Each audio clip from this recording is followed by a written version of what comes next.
So Keynes, he was wrong about stuff as well. So I know that He's said, an economist. We're all wrong about stuff. We're going to get into that. But I know that he said that he thought the productivity gains meant that we would enter 15-hour weeks by 2030, he said. Yeah. But obviously not, right? Well, I don't know. We're still a bit of time. We've got 5 more years. I mean, that would be the ultimate haha if it did.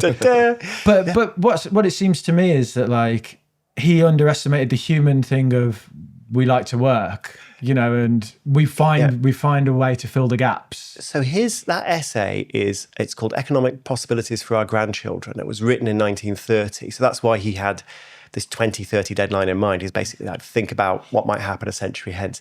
You can get it off the internet. I think it's only about 5 pages long. It's really worth reading. He writes really well. So there's an interesting question. So did he get that wrong? Because there is a point of view that basically says the number of hours that we worked on average from 1930 through to the 1970s was absolutely on track, exactly as he predicted. And then in the 1970s, it started to go astray. So there's 2 views of that. One is, well, he was wrong because people basically started to get more competitive. It's a winner-takes-all economy. There's more inequality. You have to be top dog. You've got to get to the top of the pile, and so there's this rat race effect, and so people work harder and harder and harder. That may be part of the story. The other part of the story is, well, in 1970, most people weren't going to university. A lot of people leaving school at 16 or maybe 18, but they weren't going to university, and then they'd work until their late 60s, and then they'd die when they were, 72. So you get 4 years of retirement. I'm exaggerating, but you know what I mean. Whereas now, people are retiring earlier. Although the state pension age has gone up, people on average, I think, are retiring earlier. They're starting work later. And so even if you look at how many hours a week a working person is working, that's not shrunk very much. But if you look at how many hours somebody works over the course of their life, you might go, you know what? Keynes wasn't completely wrong, because we spend so much time either at university, which I guess we could say it's not working. Maybe it's working, or retired. So there's different ways of interpreting what you said. Or could another one be that the productivity gains have been hoovered up by the owners or of systems rather than shared with the individuals? So yeah. Yep. So that's an interesting question. Oh, well, first of all, is that have there been any productivity gains since the 1970s? We've not done so well. So that's part of it.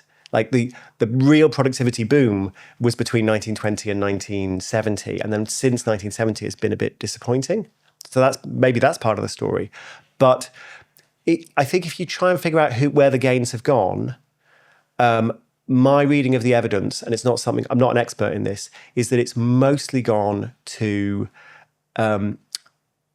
people who work, but at the top of the pyramid, top of the heap. CEOs, the top lawyers, the top bankers. So not necessarily the bosses, but sometimes the bosses, but people in very highly paid professions. The top YouTubers. Mr. Beast is doing all right, isn't he? He is. And is that the owners of capital? I mean, not really. It's more a case of these people are working and they're working hard, but they're getting paid a phenomenal amount for how hard they work. And they realize that if they cut back and said, you know what, I'm making so much money, I only need to work 15 hours a week, like Keynes said, well, they wouldn't be making anything like as much per hour, because they wouldn't be able to sustain that position absolutely at the top of the pyramid. So that's another theory about what's going on. On this subject, there's an amazing study by